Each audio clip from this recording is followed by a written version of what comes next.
পাহাড়ের একদম একদম টপ, একদম উঁচুতে উঠে এসেছি। ঝর্ণা থেকেও অনেক উপরে আপনারা দেখতে পাচ্ছেন, চারদিক শুধু বন জঙ্গল পাহাড়। এই সেই ঝর্ণা, চারদিকে শুধু জঙ্গল,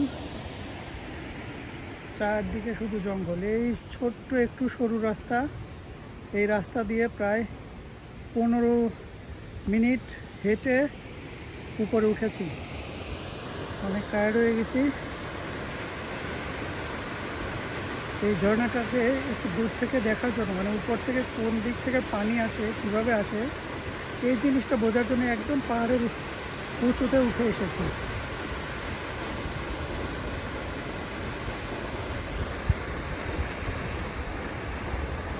নিচে আপনারা খেয়াল করবেন, অনেক নিচু, অনেক, প্রায় 15 মিনিট লেগেছে আমার এই পাহাড়ের উপরে উঠতে আর কি, নিচে থেকে।